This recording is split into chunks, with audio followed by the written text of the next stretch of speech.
Longest day, longest night. Chapter 11. Introductions are by Rainbow Double Dash. Sorry about that. I need to get some air in here.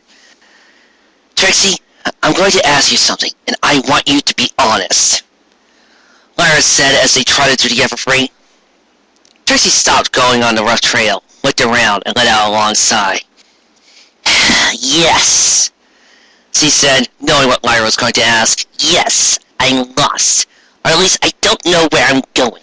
When Princess Luna brought me in here, we flew in. It was years ago. I wasn't trying to remember the way. Great, Carrot Top declared, rolling her eyes as the rest of the ponies all came to a stop. And all six tried very hard to not think about the fact that they were standing idly under the gnarled, twisted boughs of the Everfree forest. Something was wrong with the Everfree. No, not quite that, Trixie thought. Something being wrong with the Everfree implied that there was some outside force causing its peculiarity. Trixie was fairly certain, however, that instead of something simply being wrong about the Everfree forest, the trees and plants grew on their own, according to their own designs. The creatures, the animals, yes, but also the other things in here, took care of themselves. And the weather, as Trixie had recently learned, also moved and changed seemingly randomly. Theoretically, the eerie feeling of the Everfree should have been lessened by the sun hanging high overhead. It may have been midday, but it was also the middle of winter, even in the Everfree, meaning that the trees had no leaves on them, and plenty of sunlight was shining onto the forest, lighting its darkest corners. On the other hoof, not only was the sun shining in the clear blue skies, still faintly studded with the stars beyond the disk's glare, but it seemed to be burning with more intensity than was natural for the season. The snow and ice that had blanketed Everfree was melting quickly, making the air unexpectedly stifling, especially for the 6 ponies clad in winter capes and hats. The 2 unicorns in the group, at least, were grateful that they had thought to leave their additional articles of clothing behind at Carrot Top's. Hang on, Raindrop said, beating her wings and rising. I'll see if I can get a point of reference or spot the ruins. The other ponies watched her rise into the sky, then looked between each other awkwardly. So far, their valiant quest to save Equestria and its ponies had amounted to a walk through a humid forest full of melting snow, bothered only by their imaginations and the stories of the place. The silence stretched. After a moment, it continued to stretch, and eventually it proceeded to continue to stretch. Some pony, Carrot Top broke the silence at last, eliciting a startled jump for Trixie and Dizzy Do both, though the others handled it somewhat better. Please say or do something so I can stop thinking about the past few hours. There was a pause that threatened to become another bout of awkward silence before Charlie spoke up. Well, she said, apart from Lyra, I don't know most of you very well, so how about we start with that? She said, nodding to herself with the thought, just like on the first day of class, or when a new student comes in. They introduce themselves and say a little about... She trailed off for a moment at the looks of the other ponies, then hung her head. Sorry, stupid idea. Dizzy Doo sifted uncomfortably for a moment, then stepped forward. Hi everybody, she said, her voice somewhat monotone. I'm Dizzy Doo. I delivered the mail to you. She pointed to Lyra. And you, I will once you start getting some. She pointed to Trixie and then fizzed by pointing straight up. And to Raindrops. I have a very severe case of strabismus, wild eyes, and have since I was born. She thought for a moment, scratching the back of her head with one hoof and thought, before chuckling, I'm a horrible chud as a character when it comes to stallions. Her low laughter prompted similar totals from the other ponies. Trixie assumed that Dizzy was referring to whatever circumstances saw her carrying and raising Dizzy Doo at so young an age. It was probably a good sign that Dizzy was able to laugh at the situation. Oh, and you're Kitty Mock. What's your special talent? Dizzy Doo blinked. She said, looking at her flank, where 7 bubbles floated. Air currents. I'm really good at feeling air currents, even tiny breezes. I'd probably be a weather pony if it were not for my disability. Cheerily offered a polite series of hoof stomps for Ditsy, and the 4 other ponies, despite themselves, joined in. Okay, who's next? Me, Lyra volunteered. Trixie did not find it surprising that the 2 ponies who personally lost some pony were the most eager to take part in Cheerly's little exercise, to try and forget about Corona stealing their loved ones. Lyra heartstrings. My special talent is music, especially strings, and especially the lyre, but I could play just about anything you put in front of me, and I'm a good singer too. I spent just 3 years at Luna's Magic Academy on a music scholarship, and she got up on her hind legs, wobbling a little before bouncing. Can't do... She began leaning backwards, almost falling over, but her forelegs started out over her head in a thoroughly painful-looking expression. Yes! The 5 ponies stared at Lyra, now with her horn nearly brushing the ground beneath her. The legs splayed out unnaturally, with a grin on her face. Ew! Trixie declared, Ew! Doesn't that hurt? Carrot Top asked. Lyra let herself fall into her back before picking herself up. Not really, she remarked. I'm double-jointed everywhere. Ew! Trixie repeated. Lyra stuck her tongue at her, prompting another round of low laughter from the group. Thankfully, Lyra didn't seem to have, or else chose not to demonstrate, any facial contortions and talents. That was interesting, she terribly decided. I'll go next. I was born in Ponyville, and I lived here my whole life. I teach the elementary school here, my cutie mark. She turned slightly, presenting her right flank to the other 4 ponies, showing off the trio of blossoming yellow flowers, each of which had smiling faces on them. Represents my love of seeing my students learn and grow, and eventually blossom into whatever livelihood they want. There was a moment of silence. And? Carrot Top asked. Charlie offered a slight chuckle, blushing. That's it, really, actually. I've kind of been so concerned with getting a teaching license over the past few years, that making sure my first school year was going well, that I haven't really done anything else. Really? Oh, come on, Lyra objected. Even I've had some time to see Bon every now and then, and you were never that shy before I left. There's gotta be some pony! Charlie was probably blushing, but with her coat color it couldn't be seen. She shook her head. Not really, no. We'll have to fix that, Lyra said, tapping a hoof to her mouth and thought, Oh, here's an idea. Trixie's really friendly after a few drinks. She probably... Excuse me! Oh, hush, I'm speaking for you, Lyra commanded. That prompted considerably even more earnest laughter from Carrot Top, Lyra, and Dizzy too, while probably Charlie and definitely Trixie continued to blush ferociously. I'm not into mares, Trixie interrupted. That's not what you said a few nights ago, Lyra observed. Me, and Bon and Pinkie Pie. That was the bourbon. The bourbon is equal opportunity. I am not into mares.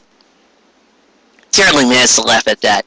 Even Trixie couldn't suppress a slight grin. I'm not either, actually, she assured Trixie as she turned to Carrot Top. Okay, Carrot Top, how about you? Her fellow Earth pony followed the established pattern of showing off her mark. You could probably guess what my special talent is, she said of the 3 carrots emblazoned on her flank. I was actually born in a city, though, in Philadelphia, but I used to come down to Ponyville to help my grandparents during the summers and the harvests. I was saying to be, She trailed off a moment in thought, shaking her mane. I don't even remember. It wasn't important, never really held me much. I loved the farm too much, and I earned my cutie mark there when I was realizing how much. When my parents first told me how good I was at planting and tending, harvesting, and so on. When my grandparents passed on, well, my parents have their own lives in Philadelphia, but all I wanted was to keep on golden harvests. That's my farm's name in business. Didn't want the farm sold off. I've been managing. She grimaced a little as she looked at Trixie. In all honesty, the festival helped. It helped a lot. You're right. The smaller farms of Ponyville shouldn't sit on the sidelines and let the apples run roughshod over us. Trixie shook her head. That doesn't make what I did right. It means that you did the right thing for the wrong reasons. Carrot Top countered. You said you were sorry. That's what's important. By now, every pony was looking expectantly at Trixie. The blue unicorn blinked as he realized this, looking up. What is taking your raindrops so long? She asked nonchalantly. Come along, Trixie, Shirley said. The rest of us have opened up. You're the one I was the most curious about, though. Yeah, Dizzy 2 confirmed. I mean, we all knew about each other in some way already, even if we didn't actually know each other. But apart from Lyra, I don't think any pony really knows you all that well. And not even me, Lyra nodded. Besides, a few rumors in the past few days anyway. Trixie looked between her companions, then let out a long sigh, something little.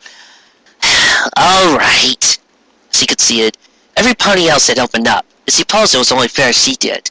Though when raindrops went back, she made a mental note to make sure that the weather pony was also present to this. My name is Trixie Lulamoon, but do not call me Lulamoon, ever. I was born and raised in New Orleans, but I've lost the accent since I spent the past 10 years in Canterlot. Except when drunk. But it's okay to call you Lulamoon, too. Apparently, Trixie observed in a dry voice.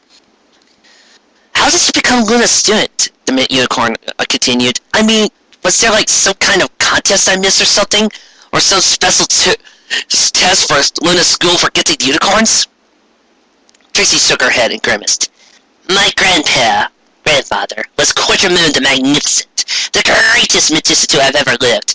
His cutie mark was the same as mine. Trixie brushed aside her cape so that she could show off the crescent-shaped nebula of stars and magic wand that was her cutie mark. He was an earth pony. An earth pony whose special talent was magic? Carrot Top asked incredulously. Trixie nodded. He was a stage magician, sleight of hoof, smoke and mirrors, rabbits from a hat, chalk cup, making things disappear from plain sight, you name it. He could do it better than any pony else. He always had some new trick.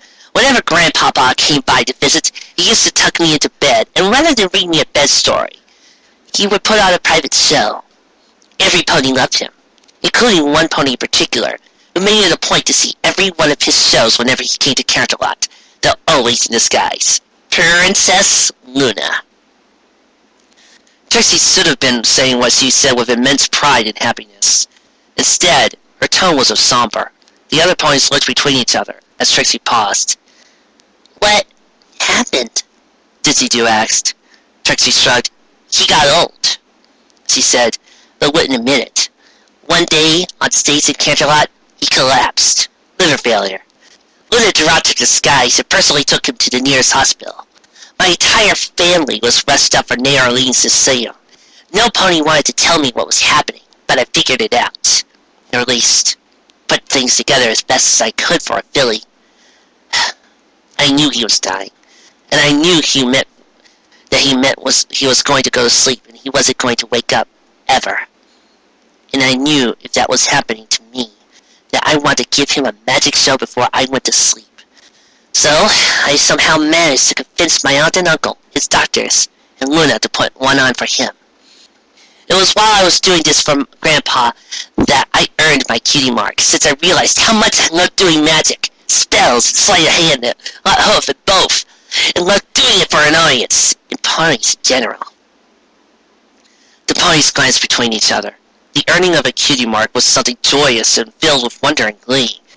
Often, it ranked as the happiest moment for any pony's life, or close to it. For Trixie, though, there didn't seem to be any happiness. So, you earned your mark, Shirley observed, while basically telling a bedtime story to your own dying grandfather. That just might be the saddest thing I've ever heard. Trixie laughed at that, not ironically, but a full, deep laugh at the memory, which startled the ponies from their somber thoughts. I haven't even told you about the show yet. That was the sad part, she reminisced. It was the worst ever. My sleight of hoof was awful, even for just a filly. I botched one trick in particular and flopped a bedpan and landed on my head. Thank the stars it was empty. Trixie leaned forward a little, one hoof on her stomach as it laughed.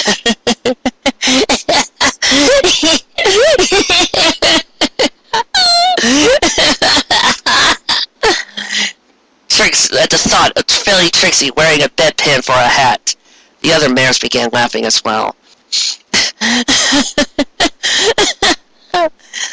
Grandpapa heckled me something awful. Trixie continued after the laughter died down. But he also gave me pointers. He was enjoying my show and what it meant. After I was done, Grandpapa said that I was the worst magician alive, but that I had potential and more talent than he had at the same age. I did not give up. And that was the last time I saw him alive. He died early the next morning. After the funeral, Luna came up to my family and I. She said that ponies with magic as their special talents are rare, but ponies with doing magic for others are 1 in a million.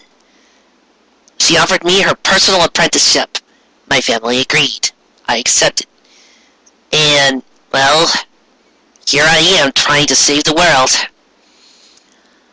I'm trying to ruin festivals, Carrot Top observed. No, that was before, Dizzy 2 pointed out before Trixie could respond. Now it's saving the world. She can go back to ruining things later. Are you kidding? Trixie asked, suppressing her desire to snark at Carrot Top over her comment. If we make it through this alive, I am going to lock myself into the distillery for a week! Lyra chuckled at that. Lulamoon's more fun to Trixie anyway. We are not calling drunk to be a Lulamoon! Trixie insisted, vociferously. We are not!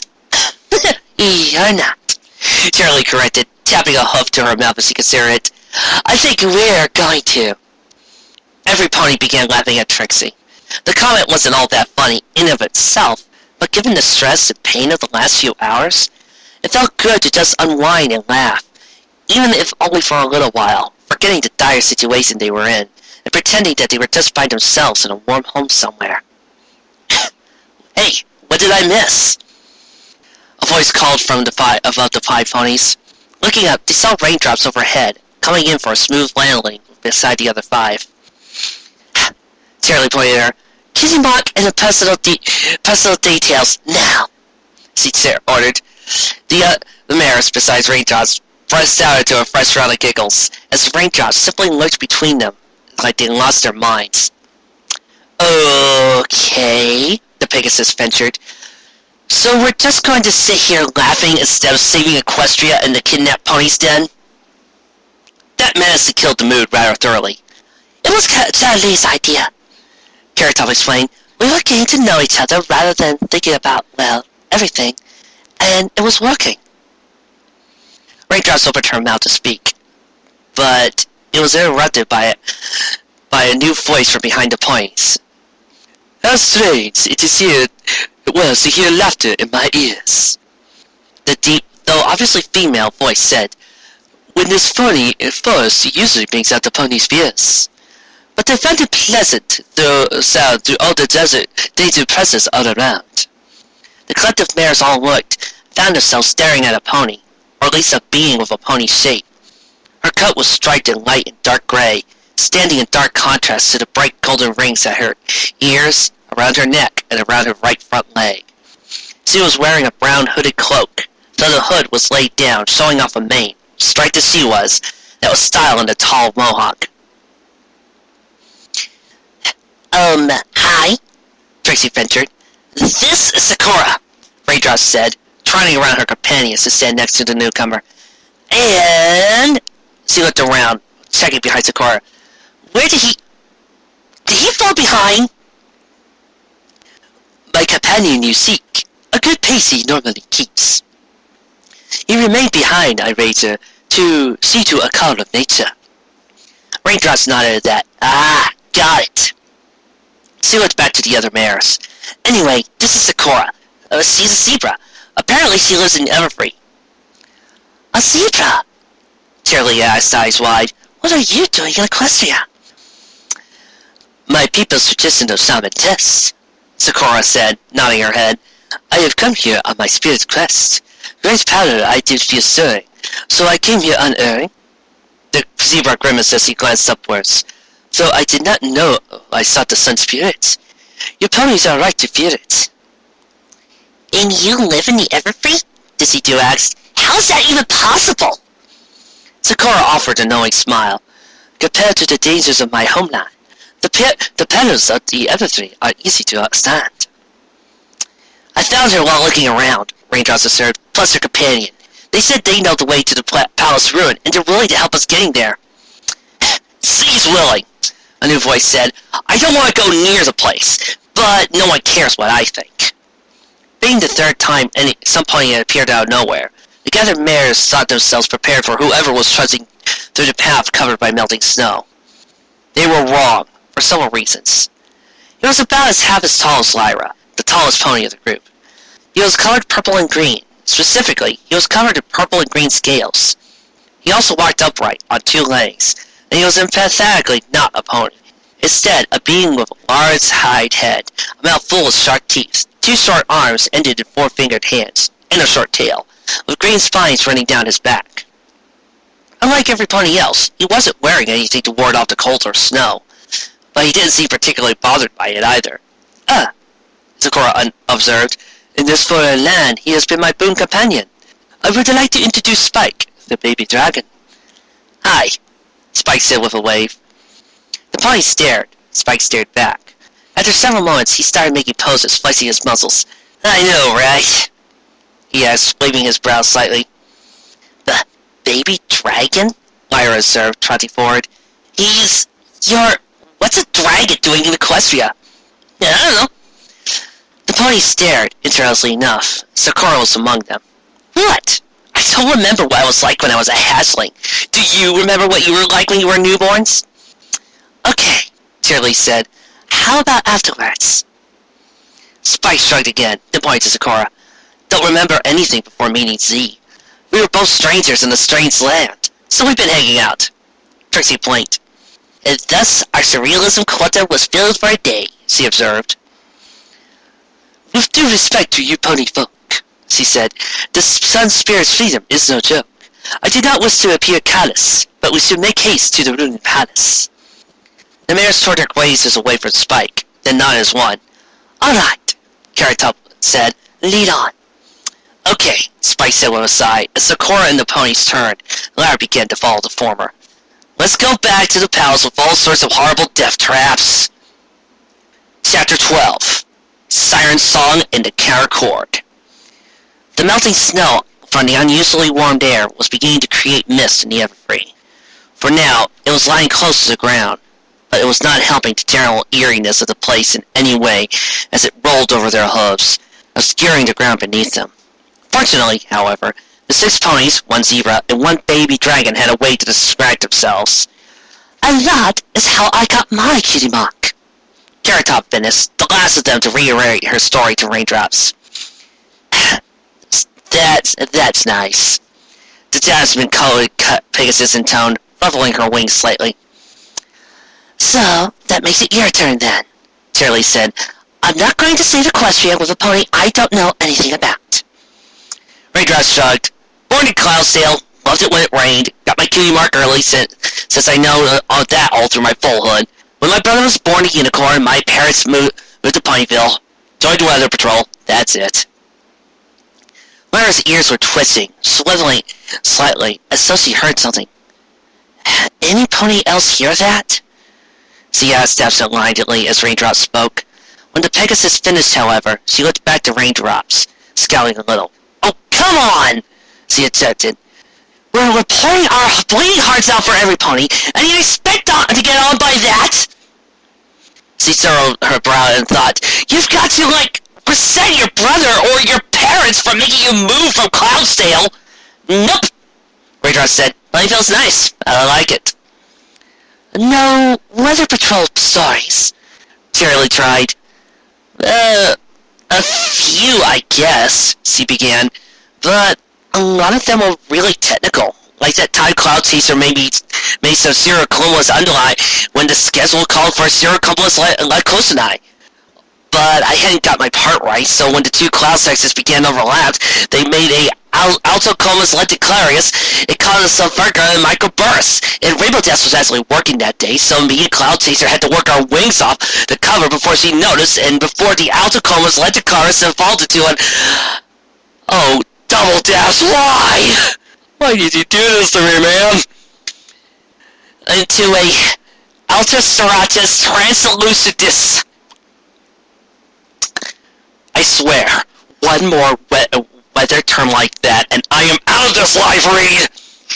Okay, Trixie interrupted. Anything that non-Pegasi would be able to follow? I'm a Pegasus, and I couldn't follow that! Dizzy provided. Me neither. Raindrops thought a moment. Nope! My life is pretty dull, usually. I like it like that. There was a collective sigh for the remaining ponies at that. Fine. Cheerily groaned.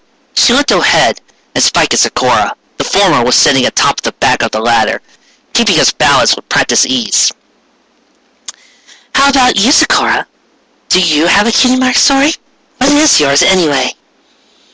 Sakura shook her head and didn't move the cloak that covered her flank aside. What I have are the stripes you see, she said. There's no cutie mark on me. And dragons don't get them either, Spike noted. And Sakura trotted off on the rough path that they had been following and began walking into the woods. Every pony followed. I'm not the only one who hears that, am I? Lyra asked. Her ears had gone back to twitching slightly, focused in the direction Sakura was now taking them through the twisted trees. Here's what? Spike asked. You've got to have some stories, though. Cheerily pressed as she picked up her pace slightly to be trotting next to Sakura. The other 5 ponies, minus Lyra, also picked up their pace a little. Sakura seemed to have an extra spring in her step. I do not mean to cause offense, but my story I do not wish to dispense, Sakura explained. My spirit quest is a private affair, and I do not wish to lay it bare. That's alright, Dizzy-Doo admitted as they came to a wide river. It was probably supposed to be frozen over, but the ice atop it was melted, and the river itself was fast-flowing, beginning to lap at the edges of its banks due to all the melting snow and ice that was finding its way onto it.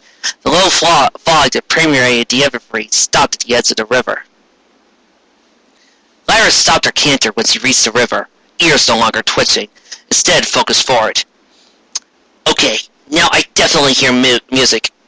Guys? Guys? Come on in. The water's fine. Lyra dashed forward and in front of the others, as they had not slowed down at the riverbanks, instead heading directly into it. She gasped tightly at the chill of water. Despite the rising heat, the water itself was only just barely above freezing. Her exclamations, coupled with her interposing herself between the others, stopped them in their tracks before they could get too deep. But the ponies and the zebra all stared at her strangely. Lyra? Raindrops asked. You're in the way. I'm not going to try and ford a freezing river, she responded. Oh, please, don't decline. The others blinked, looking though as they seeing the water for the first time. Stars, Trixie exclaimed as they all backed out of the river into the banks. How did I not notice that? I don't know, Spike said, looking around. I was getting worried for a second, and yeah, I definitely hear music, Lyra. Come on in. The water's fine. Oh, please, don't decline. Come and dance on the river's bed. I don't hear anything, Cheerily noted as he began to absentmindedly trotting forward. Lyra blinked, putting herself between Cheerily and the water. She stared uncomprehendingly at the unicorn for a moment, then shook her head. We need to get to the other side. Yeah, Raindrops noted as she started forward. Lyra leapt in front of her, hooves up and pushing her back. You have wings, you idiot! Lyra noted as Sakura closed her eyes and began chanting something in a language Lyra didn't understand, while Spike hopped off her back. You, if Dizzy-Doo, can carry us just over if... But this is faster, Dizzy-Doo said, eyes wide and a serene look on her face. Yet her eyes were also focused forward, as he began trotting into the river. Groaning, Lyra's horn glowed as he seized Dizzy-Doo in a golden aurora and pressed her back onto the shore. Then Trixie began trotting forward, forcing Lyra to move in front of her and shove her backwards. The other unicorn stumbled a little, followed down, but was quickly on her hose again. In the meantime, Carrot Top was wandering forward. Come on in and join the dead. That's creepy, Spike objected, grabbing Carrot Top's tail and digging his feet into the ground. Unfortunately, his small size made little impact. Lyra grabbed Shirley with magic and pushed her back, while physically trying to hold Trixie back. Sakura! Lyra shouted at the zebra, the only one beside her and Spike that seemed unaffected, though the zebra remained placed and chanted, A little help! She didn't move. Dizzy-Doo managed to trot in nearly to her stomach, but Lyra once again resorted to magic, and had to do likewise for Raindrops and Trixie as she moved to put herself directly between Tearly and the water, pushing them back. Come on in. The water's fine. Oh please, don't decline. Come and dance on the river's bed. Come in and join the dead. Something's wrong with them! Spike exclaimed, but how come we're not affected? I think it's some kind of magic song! Lyra exclaimed as he used telekinesis to hold back all her friends. It wasn't going to work for long. Sweat was already forming on her brow. Don't know why it's not affecting you, but for me, it's because it's poorly harmonized! The music stopped suddenly. The 5 ponies that had been trying to plunge into the freezing waters stopped trying to commit suicide, but remained in a trance, waving back and forth slightly. There was a splash from Lyra. She turned and found herself face to face with some kind of creature that looked like a cross between a pony and a fish. Its upper body was mostly the same, with 4 legs ending in hooves and a long snouted mane. But rather than a mane, the creature had a long fin traveling down its back, and smaller fins at its fetlocks. Its lower body, meanwhile, the parts that Lyra could see through the water anyway, consisted of a long fish-like tail, with a pair of elegant-looking fins in place of rear legs. Instead of hair, its body was coated with fine aquamarine scales, and had a pair of blood-red eyes.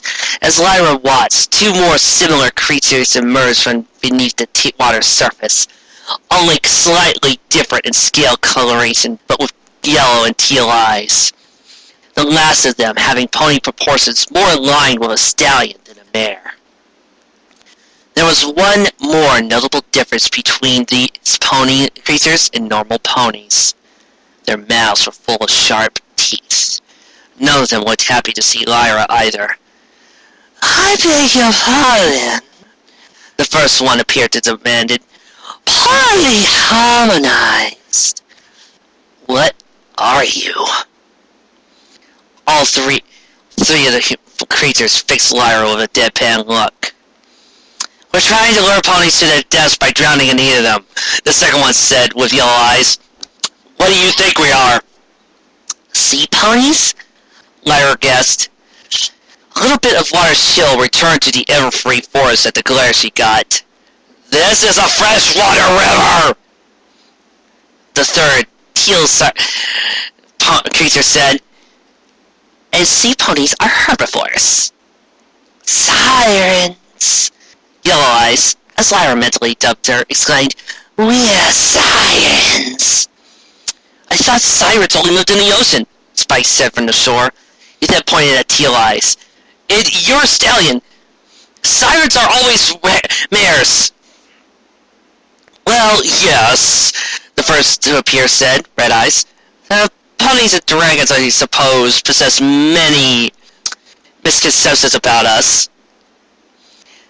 And furthermore, you need to respect my life decisions!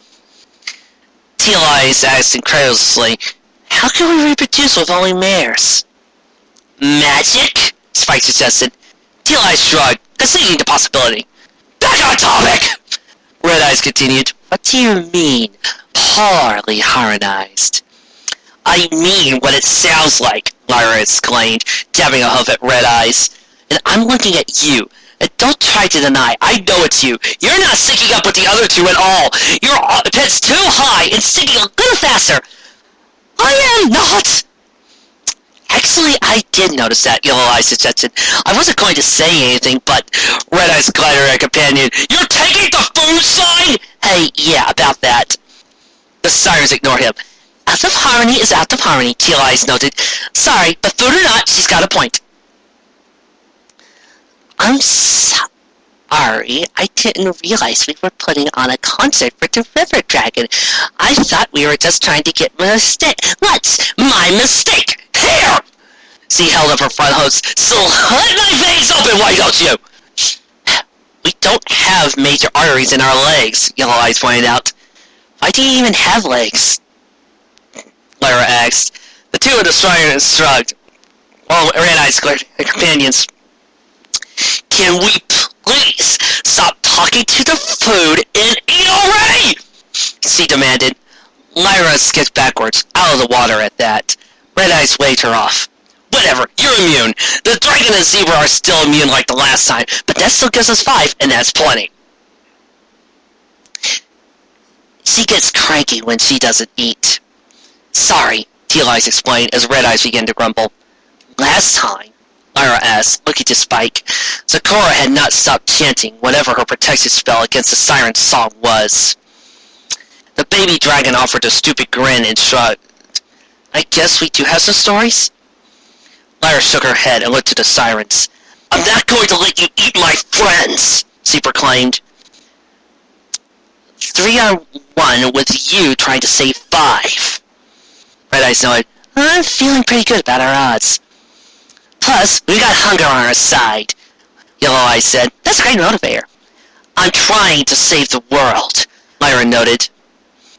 Noble goal and all, but that's impersonal, Teal Eyes philosophized. You really don't know the whole world, whereas being hungry is really a personal anything. Stop talking to our lunch and just say already! Red Eyes shouted. The 3 sirens drifted backwards, to the middle of the river, having no troubles fighting against the current. Began singing again. Even worse, Red Eyes seemed to correct her mistake, and was now singing in harmony with the other 2. Lyra still proved to be immune, but the other 5 ponies began trotting forward again. Come on in, the water's fine. Please, oh please, don't decline. Come and dance on the river's bed. Come on in and join the dead. Lyra closed her eyes and let her horn glow brightly. She shoved the 5 ponies backwards with telekinesis, but only as a stopgap. Working a significantly more advanced spell, she created a golden orb in front of her. With a pop, the orb burst apart. Lyra caught her lyre as it began to fall, telekinetically bringing it forward as she sat down and began strumming on it, magic pouring from her lyre and over her friends. They stopped in their tracks. You're not the only ones who can't sing! You don't want the kind of pain I'll bring! The sirens stopped their song once more, staring. Lyra's friends remained motionless behind her. You're joking, Red Eyes said. I just spent 3 years at Luna School of Magic on a musical scholarship, Lyra explained. Come on! There's gotta be some fish in that river you could eat instead. We actually can't eat fish, Yellow Eyes remarked. Tastes horrible. Actually, most seafood, or river food, I guess. We only eat land animals, Teal Eyes said, and you ponies are delicious. Thanks, Lyra guessed. Still, there's gotta be something else you guys can eat in the forest, like a turkey or something, I don't know. Maybe, Red Eyes admitted. But there's a whole feast here now, and who knows how long we'll have to wait before some poor gobbler to wander close enough. Dong, dong. Lyra plucked a few notes on her lyre. I'm warning you. You're bluffing, Red Eye said. You can't possibly save all your friends. I'll try. I could try. You'll fail. Lyra played another few notes on her lyre in response. Red Eyes glared as Lyra watched her. Her iris seemed to both expand outwards and shrink inwards, until her eyes were almost nothing more than a pair of blue-hued orbs. She let out a sharp grin, then began to sing in earnest. Not a simple rhyme, but a full song. Oh, this is going to be fun. Well, people, you're going to get a rare treat on this show. Well, not a rare treat. This is My Little Pony, so chances are I was going to encounter a musical chapter at one point in the fic, and I do have plans to read the cadence first one day. So, for all of you who are reading or listening, you're going to enjoy me singing. Prepare thyselves. Okay. For those of you who might want to hear the song along with what you're about to read, well, what I'm about to say, the song that's playing in the background is called My Chemical Romance, famous last words. Rainbow Double Dash, I salute you for this one. Okay, I'm back. Now, this is the last time I'm going to attempt this. This is my first cold run, and this is the first time I've ever going to try singing with a story. What I've done is got my Word document up next to the music file, right next to the YouTube link that the author has presented against. What I'm going to try to do is sing along, and at certain points when the text shows up, I'm going to pause the song. Now, with any luck, this should allow me to, in theory, sing along with the soundtrack, while at the same time having time to pause and also know what the beat. If this works, please let me know. If this doesn't, maybe offer me a few bits of advice, because this is the first time I'm ever going to try to do this, but I know it's not going to be the last, and heavens knows I don't want to be. For all my snark, I love to sing, and I love to do this job. But, Sleep Baby Celestia is hard. I mean, really. Really. OHAP doesn't have this problem. Narrator doesn't have this problem. I do! I have the rest of the problem. Pray for me, audience. Pray for me. And a 1, and a 2. 9. You're so great, but you're nothing. But you're nothing. But you are. I know. You don't want to die. But you're nothing. But you're nothing. But you're. The 5 ponies began to slowly trot forward. Lyra's hooves danced across their instrument. Golden Magic, reaching out slowly their advance, was Spike tried to help as best he could, but the ponies moved intercessorily as the 2 other sirens, their eyes immediately turning uniform in color, joined in Red Eyes' song.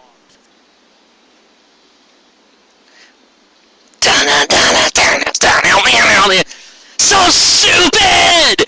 You're trying to resist us and save them all, but they're all gonna slip away. You'll lose them all. Why not just give up now? Just stop fighting. We're sirens and we're hungry. You can't win. The lyre interrupted them with a full pull across her lyre, while her horn interceded to amplify its volume several times beyond what should have been possible.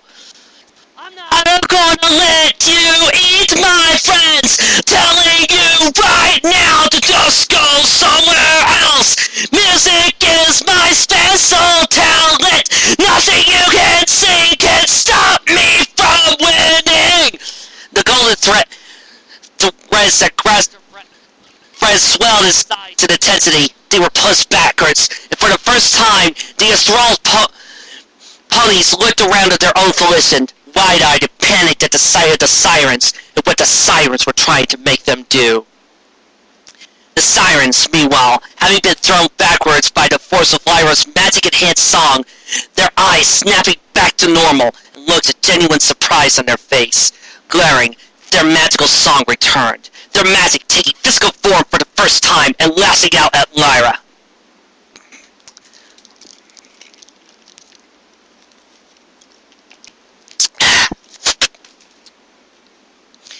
Can you see? You cannot keep this up! We do this every day, fool! Blasting critters to the river so we can eat! But ponies are so tasty! We're gonna feast! Your magic doesn't scare us! You get weak! Again, Lyra interrupted them, standing on her two hind legs, keeping balance while doing it, and conjuring up a golden shield to ward off the siren's magical lashes, and she countered her own hypnotic attempts and responded. Host still danced across the instrument. I'm not just gonna let you eat my friends. I'm telling you right now to go somewhere else. Music is my special talent. Nothing you can sing can stop me from winning. They're gonna just let you eat my friends. I'm telling you right now, just go somewhere else. Music is my special talent. Nothing you can sing can stop me from winning. The siren screamed, but still in song, as Lyra countered with magic. Despite her prowess, with 3-on-1, red, yellow, and teal lasses were reaching out to her golden shield. Lyra pushed back, however. Tendrils of golden magic began to lash out at the sirens as well. For the first time, fear as well as concern appeared on their faces. Maybe just give us one or two to eat, the red eyes offered in verse. You'll still have to. Seems like plenty. Agreed. As the rock music continued, no way! Lyra responded as he dragged her hoof against her harp. The siren's magic and her own flared as they battled, then died suddenly. Under the strain of constantly being maintained by the two forces, the sirens fell backwards, almost falling under the river's water again. Lyra, on the other hoof, remained standing on her hind legs, magically holding her lyre aloft as she began strumming the same strings over and over again.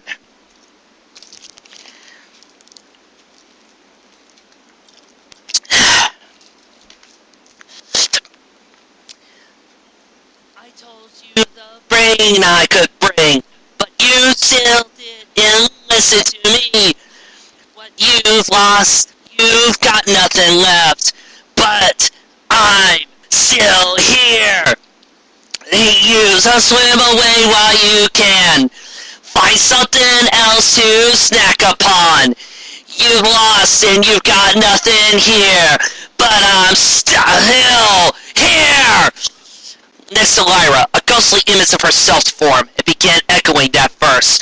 While she continued with the song, with each verse, another Lyra would begin appearing and echoing her. You couldn't sing in harmony. Without my help, where would you be? You've lost, you've got nothing left, but I'm still here! The sirens shouted defiance, rising up and magically lifting the water with them. The water in their grasp turning blood red, sickly yellow, and a deep, almost black shade of teal. Forward, Lyra didn't budge as the water came on, conjuring up another golden shield and golden tendrils to push it back. As the two competing magical forces ducked, the sirens had seemingly lost their ability to sing in verse at all, instead conjuring with pure vocal power. But Lyra actually turned that against them, incorporating it into her song as her chorus of illusions continued to sing out as well. I told you the pain that I could bring, but you still didn't listen to me. You lost and you got nothing left, but I'm still here. I'm not gonna let you just eat my friends. I'm telling you right now, just go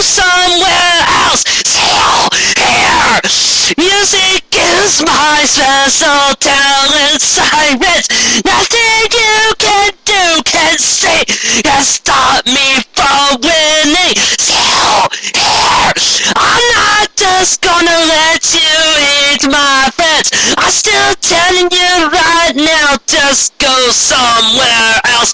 So, here, music is my special talent, sirens. Nothing you can do can stop me from winning. So, here, I'm not gonna let you eat my friends. I'm still telling you, go somewhere else. Still, here. There was a golden flash.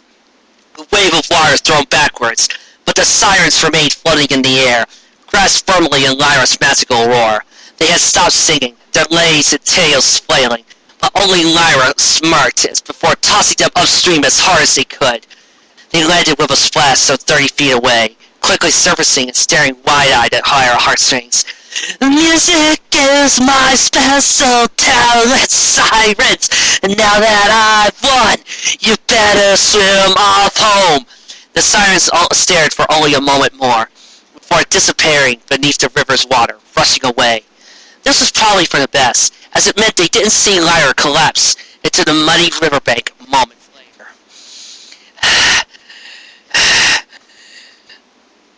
Oh, that was interesting. Next time, I've got to try this a little bit better. But I think, not bad for the first time. Granted, you guys didn't hear the instrumental, so you probably have no idea just how hard it was to catch up. But that song wasn't too bad. I just personally think, well, he did Rainbow Double Dash did, but it's better. Well, that's all for today. I'm going to give my voice a chance to rest for today, and then tomorrow we're doing some more chapters of Lunaverse. Thank you, and good night.